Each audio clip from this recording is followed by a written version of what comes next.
The Radio Memories Network is brought to you in part by Liberated Syndication, podcast publishing made easy, libsyn.com. That's libsyn.com. Gunsmoke trail,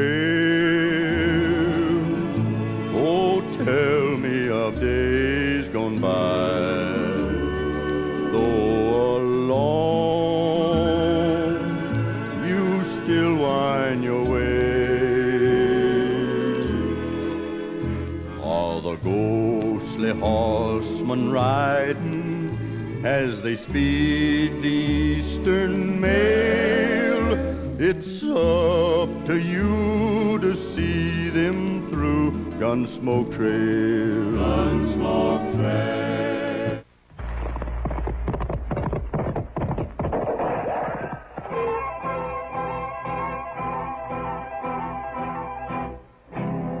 Around Dodge City and in the territory on west, there's just one way to handle the killers and the spoilers, and that's with a U.S. Marshal and the smell of Gunsmoke.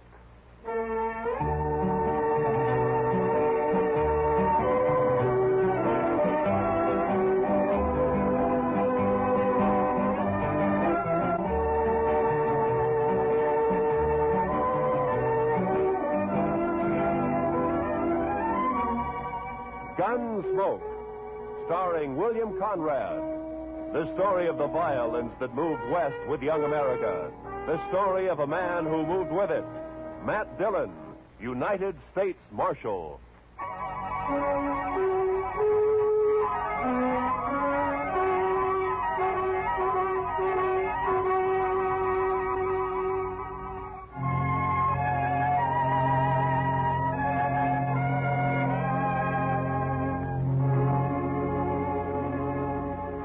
They told us a man we'd been looking for, a murderer, was in a cow camp on the North Fork of the Canadian River, about 100 miles south of Dodge.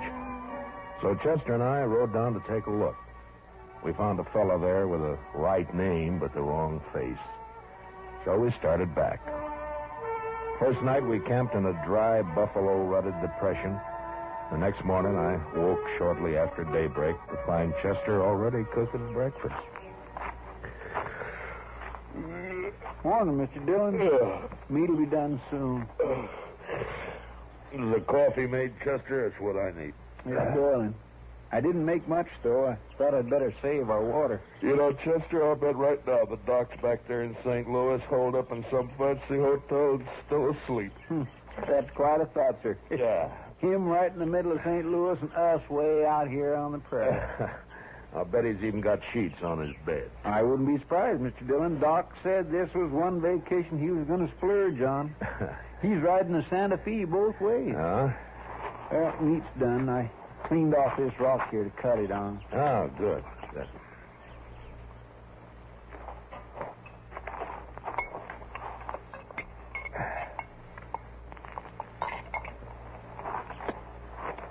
Well, you got it warm anyway, Chester. Well, now, meat shouldn't be overcooked, Mr. Dillon. That takes the taste clean out of it. Now, then we ought to be able to taste everything about this steer. Eggman's disappointment. How's that, Mr. Dillon? Never mind, Chester. How come you woke up so early this morning? Oh, I always do. Seems as soon as it gets daylight, my feet start to sweat, and then I just got to get up. Well, that's as good a reason as any, I guess. Wow. Looks like we got company, Chester. What? Oh, Where? right out there, heading straight for us. Oh, yeah. Some cowboy, probably. I don't know. He doesn't ride quite like a cowboy. Why, it's just a kid, Mr. Dillon. Yeah, it sure is. Sure needs a haircut. What? Say, Mr. Dillon, it's a girl. Now, what could she be doing out here? I'm carrying a rifle, too. Well, get on, miss, and have some coffee. Who are you, mister?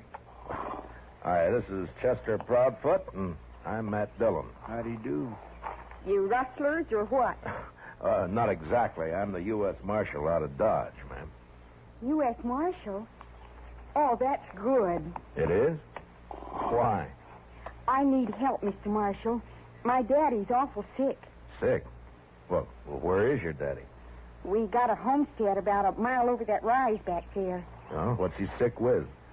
It's his leg, Mr. Marshall. A horse threw him and his saddle both in the corral, and then it stepped on his foot. And now his whole leg's all funny. He's got a fever, too. Mr. Dillon, that sounds like... Yeah, I know, Chester. Tell me, miss, when the horse stepped on him, did it cut his foot, break the skin anywhere? Just a scratch. Tore his boot off, though. Oh. Please, Mr. Marshall, please come see him. I'm scared, the way his leg is and everything. Well, sure we'll come. Your mother with him now? I don't have a mother, Mr. Marshall. Oh. Well, then, what are you doing out here if your daddy's sick? We ran out of meat about 3 days ago, and I don't have anything to feed him. Oh. All right. Chester, I'll ride back with... what is your name, anyway? Tara Hantry. Oh. I'll be 16 next January. Well, that's fine. We'll go back to the Hantry place, Chester. You scout around for some meat. All right, sir. And if you don't find any antelope, shoot the first calf you see. Anybody's calf. I'll do it, Mr. Dillon.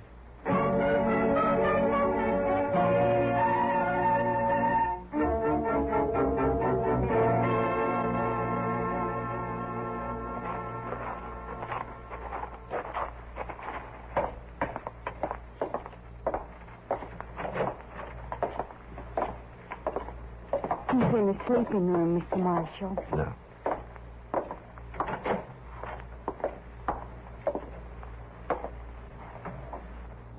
Daddy. Daddy, I found a man, and he's going to help us.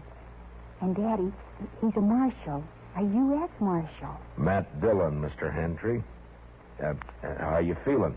Dillon? I've heard of you. You're from Dodge, aren't you? That's right. Well, Marshal, I ain't feeling so good. My foot don't hurt no more, but my leg is all sort of, well, it ain't pretty. I don't know much about these things, but maybe I better take a look at it anyway, huh? Sure, Marshal. There she is. All right, you can cover it up. I was in the war, Marshal. I know what gangrene is. Guess you do, too, huh? Yeah. Well, the first thing, a friend of mine is out getting you some meat, and then we'll load you in your wagon. And Ben took the wagon. What? Ben Walling. He took the wagon when Daddy got hurt. Said he'd find a doctor and bring him back. Well, who's Ben Walling? Oh, he's been sort of working here, Mr. Marshall. I should have run him off long ago. That's what. Well, where is he? What'd he take the wagon for? Where's he going to find a doctor around here anyway? Closest doctor's in Dodge I know of. Yeah, and he's in St. Louis, and he won't be back for a couple of weeks. I couldn't get to him anyway. Well, tell me, when did this happen? About 6 days ago, Mr. Marshall. Uh-huh. Ben left the day after. Well, you think he's coming back? Did he steal the wagon or what? He comes back here and me not able to get around. I don't know what I'll do. I ought to take a bullwhip to now, him. take it easy, Just Mr. a Hand. bullwhip. Take it. He won't cause any trouble, so don't you get all worked up. Tara, we'll let him get some rest, huh? All right. We'll have some food for you soon, Mr. Hantry. I ain't very hungry. Tara, what's he so riled up about this Ben Walling for? What's between them? Oh, it's nothing, Mr. Marshall. Daddy's sick and... that's all. Look, Tara, you asked me to help you, didn't you? Yes, but... You trust me, don't you? All right, Mr. Marshall. Daddy hates Ben because Ben... well, Ben likes me. Oh, I see. He even wanted to marry me. Said he would. How do you feel about Ben, Tara? You like him? No. Of course, it's time I had a man and all that, but I'm afraid of Ben, Mr. Marshall. It's like there's something wrong with him. He's always sneaking around when you don't expect him. makes me uneasy, like. Well, we won't worry about Ben now. You stay here in case your daddy wants anything. I'll go outside and wait for Chester. Mr. Marshall, Hmm? I'm awful glad you're here. We'll see it through, Tara. Don't you worry. I won't. Now.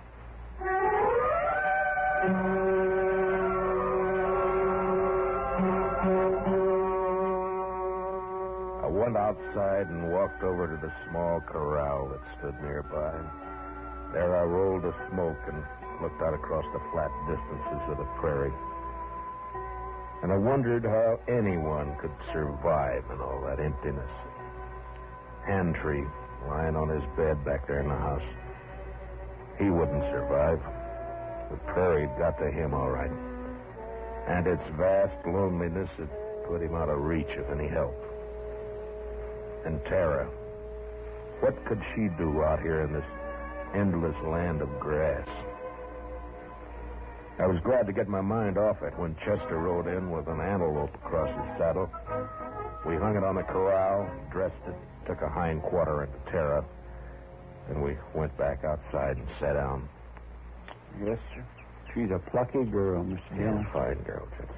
Yeah, but this Ben fella, I just don't understand his going off with the wagon like that. Well, it doesn't matter much now. Handtree won't last more than a day or two anyway. It's that bad, is it? Yeah, blood poisoning, Chester. As soon as it reaches his heart, he's done for. Well, isn't there any way to stop it? Yeah, sure. Cut his leg off. Oh. Too bad Doc isn't here. Yeah. Would that stop it, Mr. Dillon? Cutting his leg off, I mean? I don't know, Chester. I don't know. Maybe too late anyway. Well, I sure wish we could do something for him. I don't take to just sitting around and waiting for a man to die. Well, nobody does. It isn't right somehow. That poor fella and Tara. Why, Mr. Dillon, that girl will go crazy out here all alone. All right, Chester. What do you want me to do about it? I'm not a doctor. Now shut up. Well,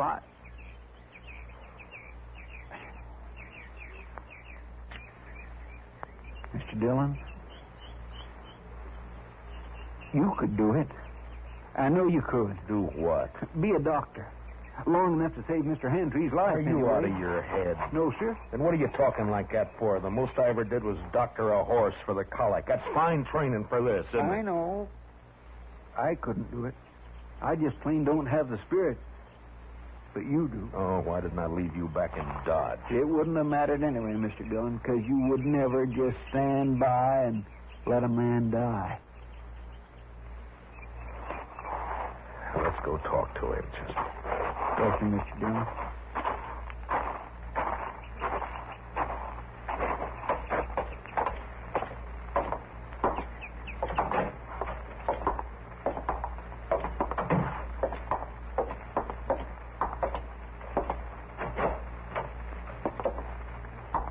Daddy's fever's worse, Mr. Marshall. I'm going to get some more water. How do you feel, Mr. Handtree? I don't feel much, Marshal. Outside of burning up.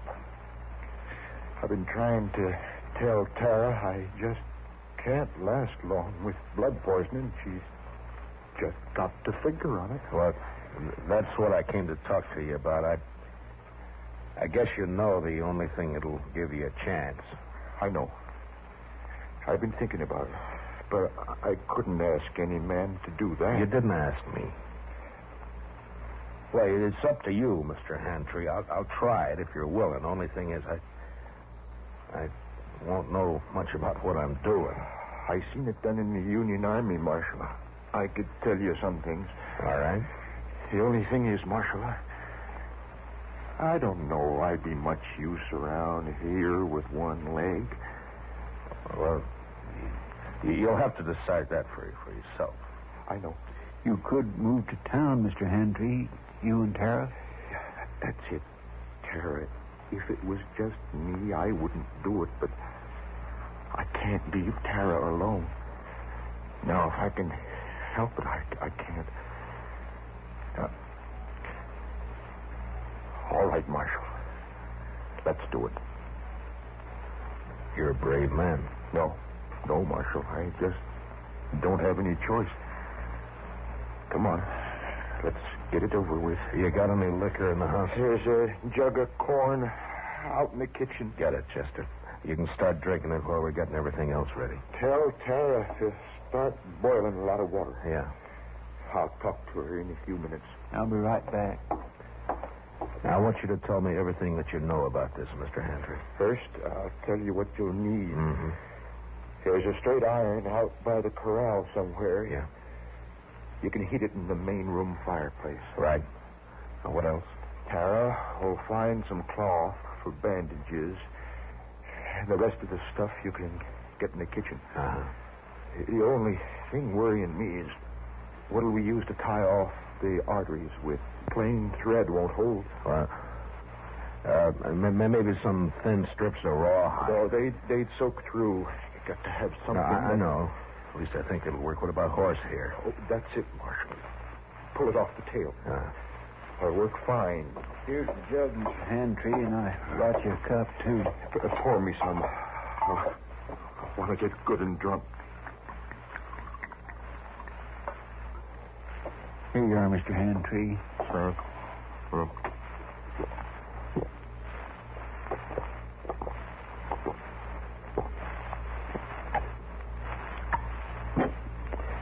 You know, I ain't been drunk in the daytime since we got the news about President Lincoln in the spring of 65.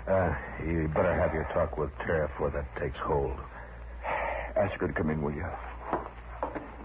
Come on, Chester. We got work to do. Yes, sir. Good luck, Mr. Hantry. Thanks. Well, Marshal? Yeah. Marshal? I'll try to make it easy for you. Yeah. Sure.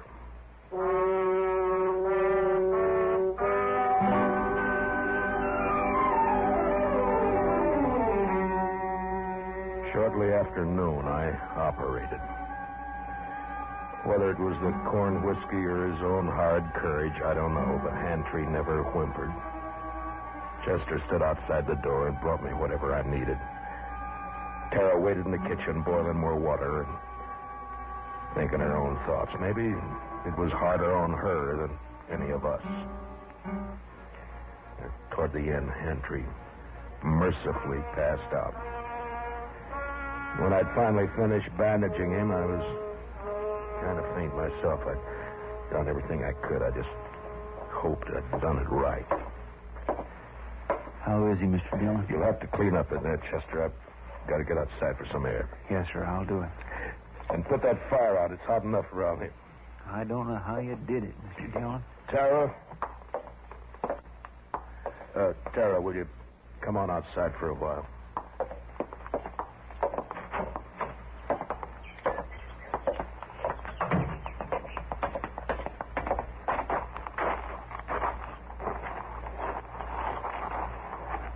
Is Daddy all right? Is he all right, Mr. Marshall? It's all over, Tara. We'll just have to wait and see now.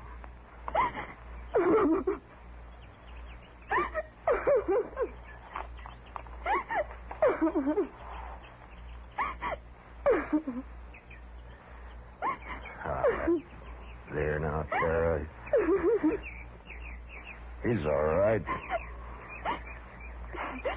I'm sorry, but it took so long. I thought you'd never finish. He didn't feel much, Tara. The corn liquor worked fine. Fine. Will he get well now? Well, I hope so, Tara. I hope so. Mr. Marshall, are you going to wait and see? Oh, now, Tara, you don't have to worry about that, Chester, and I'll be here as long as you need us. I just wanted to be sure. Can I go see Daddy now? Well, as soon as Chester comes out, Tara, then you can. All right. I'll wait, Mr. Marshall.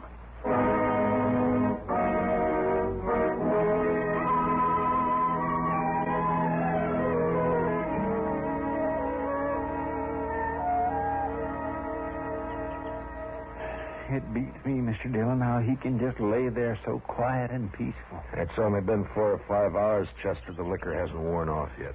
He drank nearly the whole jug. Now, he needed it. Say, Mr. Dillon, look yonder. Huh? Somebody coming with a wagon. Oh, yeah. It's probably that Ben Walling they were talking about. I'll bet that's who it is, all right.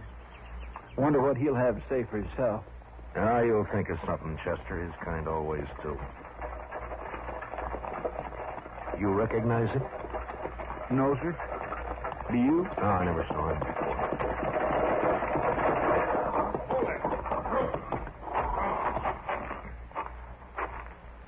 Hello? What are you doing here? You Ben Walling? How'd you know? The Hantrees, they've been wondering about you. Oh, yeah, sure. How's old Hantry, anyway? He's all right. He is, huh? You've been gone a long time, Ben. Where were you? I don't know you, mister, but you sure ask a lot of questions. You can answer them one at a time. Now, where were you? Who are you anyway, mister? I'm a U.S. Marshal. Ain't no U.S. Marshals around here. There is now. Generally, I'm in Dodge. Your name Dillon? It is. Well, what are you doing here, Marshal? Tara ran into us, asked us to help. Seems the only able-bodied man around here took off in a wagon. I went to fetch a doctor. Is anything wrong in that? Not at all. Where is he? Well, first night the horses ran away, and I've been chasing them ever since. I didn't catch him till this morning. And then I've been gone so long, I thought I'd better get back to you right away. I was worried about Tara and old Hantry, of course. I see. Well, you better get your horses unhitched, Ben. You can see Tara later. She's in with her father now. Gonna be all right, huh? I was kind of worried about that foot. Looked to me like it might have poison in it. Got to get outside for some air. Yes, sir, I'll do it. And put that fire out. It's hot enough around here. I don't know how. What? Mr. Dillon did it all by himself, just like a regular doctor. Oh, but how'd you know what to do? You might have killed him. Somebody had to do it, Ben. It's a sure thing Tara couldn't. You're blaming me, ain't you? Well, I did everything I could. It isn't my fault those blasted horses run off. Antray's pretty sick, Ben. I wouldn't bother him for a day or two if I were you. Oh, I won't bother you. Oh, now, look, Marshal. You can leave now. I'll handle everything here. We'll leave as soon as Hantry's able to take care of himself again. All right, stay as long as you like. I don't care.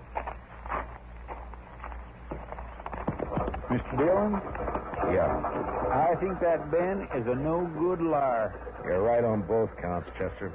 And I'll tell you something else. You see that saddle over there? Well, that belongs to Mr. Hantry. Yeah, I know. I looked at it this noon. Somebody cut the cinch strap on it. Cut the cinch strap? Mm-hmm. No wonder that bronc bucked him in the saddle off both. Well, do you think Tara did it? Oh, my goodness gracious, no, Mr. Dillon. Tara'd never do a thing like that to her own. It was Ben, wasn't it? That'd be my guess. He figured the old man would get hurt, maybe killed. Why, sir? So he'd have a free hand with Tara. Why is that low down? Mr. Dillon, let me arrest him. Not yet, Chester. There's plenty of time. All right, sir. I'll wait.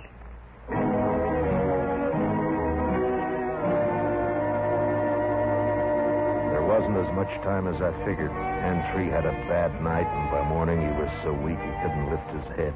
I tried to take his pulse, but I could hardly find it. Maybe I'd operated too late. Maybe the poison had already moved up into his body. I didn't know. I had no way of knowing. So there was nothing to do now but wait.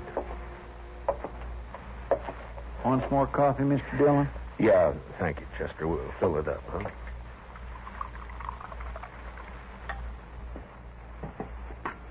Tara won't eat anything at all, sir. She just sat there by his bed, hasn't slept a wink I know of. Well, it's her father, Chester. He's all she's got. I never thought much about it before, Mr. Dillon, but seeing Tara, I kind of wish I had a daughter.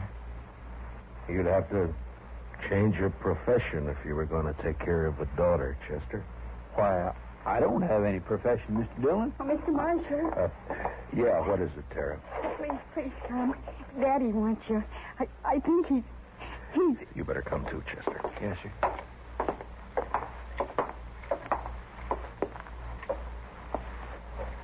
It's Matt Dillon, Mr. Handtree. Can you hear me? Marshal, I can't hold out no more. Now, don't say that. You keep fighting, man. You'll pull through. No, Marshal. I'm going to die. Oh, Daddy. Daddy. Tara. It's about Tara, Marshal. Don't leave her here. Ben Walling, he's no good. He'll try to keep her. Now, don't you worry about Ben Walling, Mr. Handtree. I promise you he won't get anywhere near Tara. Now or ever. Thanks, Marshal. He's a bad one. Tara can't stay here alone. She can't work this place. It's a bad way to die. Not knowing. Now, I want you to listen to me. Listen to me now. Yeah? I promise you something else, too. I'll take care of Tara. I'll see she's all right. I'll see she's cared for. Now, I promise that. I thank you, Marshal.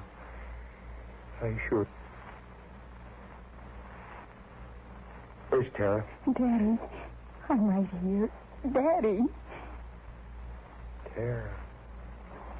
Come on, Chester. Daddy. Daddy.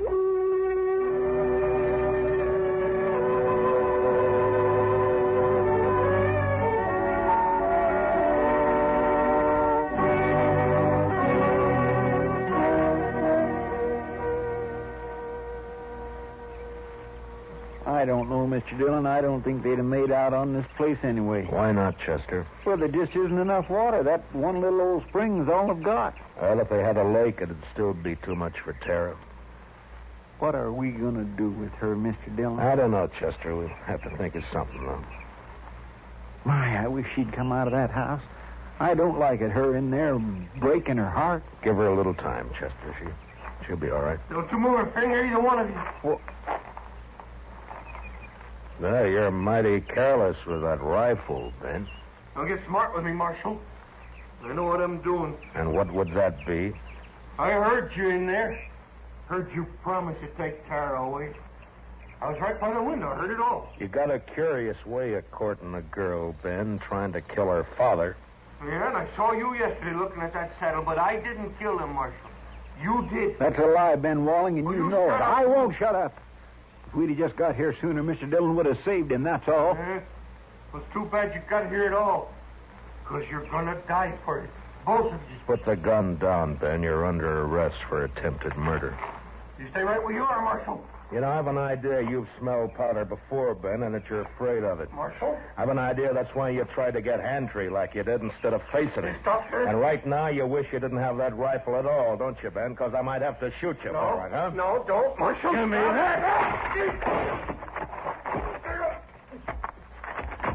You all right, Mr. Dillon? He didn't even try, Chester. Rifle went off when I knocked it aside. That's all. He was scared to death. Well, I didn't feel exactly comfortable.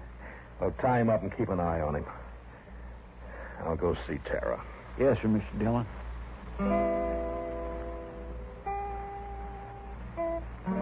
Late that evening, we buried Handtree out on the prairie, out in back of the little homestead. They would die now, too, and fall apart without him. The next morning, we loaded everything we could get into the wagon.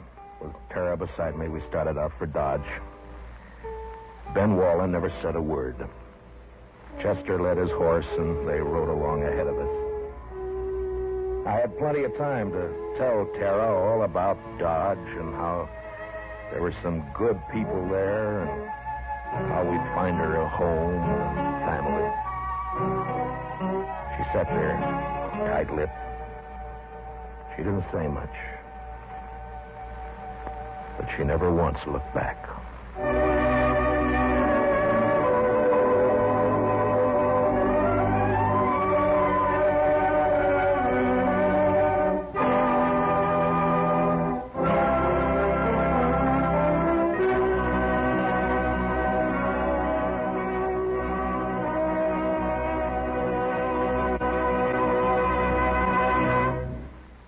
Gunsmoke, Transcribed under the direction of Norman MacDonald, stars William Conrad as Matt Dillon, U.S. Marshal.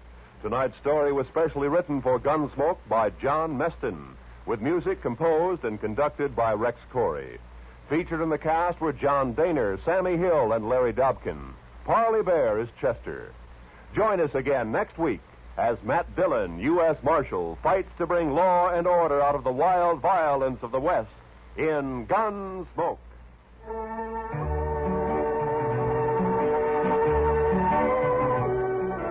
In case you didn't know, Jack Benny and his gang begin their new season tomorrow night.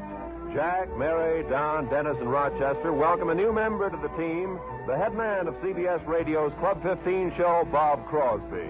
Roy Rowan speaking. Remember, the top dramatic show of them all, the Lux Radio Theater, is heard Monday nights on the CBS Radio Network.